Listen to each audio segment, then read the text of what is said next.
Promise you news on Arsenal before the break. It is now breaking news. Darmesh. Yeah, Southampton have agreed a deal with Arsenal over the loan signing with an option for their midfielder Ainsley Maitland-Niles. Ainsley Maitland-Niles was into the final year of his contract at Arsenal with the option of a further 12 months. We think Arsenal have triggered that option, so his contract is effectively until 2024, and Southampton now have a loan with an option.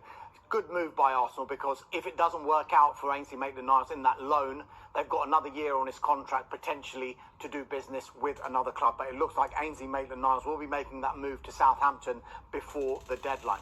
What about Hector Bellerin? What's going on with him? Right, so his representatives are continuing talks with the Arsenal hierarchy about a contract termination. He's entered the final year of his contract at the Emirates, and his representatives are also working on a move to Barcelona. Now, this would have to require a bit of a domino here, because any move to Barcelona would require a potential departure for Pierre-Emerick Aubameyang. We remember Bellerin's preference is to go back to Spain. Real Betis, where he spent last season on loan, is one of the options, as is Atletico Madrid and Barcelona. They've all expressed an interest in signing him, but they would prefer to do a deal with a free agent because they do not want to do a transfer fee. Hence, those talks continuing between his representatives and the club over that mutual termination. So much to get in. I want to get to you. Hakim Ziyech at Chelsea. Is he on his way out? Look, I think the situation is that Chelsea have lost Lukaku, they've lost Werner, they've lost Hudson-Odoi. Does Thomas Tuchel want to lose Ziyech as well? We know Ajax have been interested in re-signing him, especially after they sold Antony to Manchester United. Wages are a real big issue because he earns more than £100,000 a week at Chelsea. I'm not sure Ajax will pay him anything like that.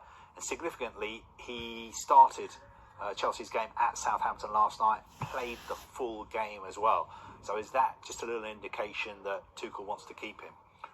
Craig Dawson, Darmesh. What did you call him last night? Ballon Dawson.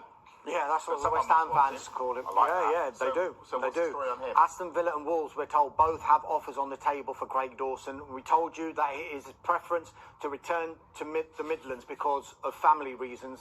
He wants to be closer to his family. And while West Ham are reluctant to let him go, they are on the lookout for replacements. One of those replacements potentially is Jan Bednarek of Southampton. They are in talks with Southampton over a potential loan move. Bednarek was an unused substitute for Southampton in last night's win over Chelsea. One other line from West Ham United, Hans Van Aken, who they were in for the entire window, who wanted to join West Ham, has now signed a new 5-year contract with Club Brugge. 30 years old, 5-year contract. You've been talking about him every day for 2 months, and now he signed a new contract.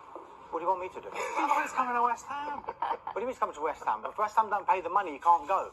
Do you know how transfers work? You've let me Listen, down. I'd love you two to continue arguing. I was looking forward to seeing him at West Ham. Well, we're done for the hour, and we haven't even spoken about Willian to Fulham. He could be back in the Premier League. We haven't even mentioned Conor Gallagher. Thankfully, this show is 2 hours long, so we'll see you after the break, and we'll get into those. See you in a moment.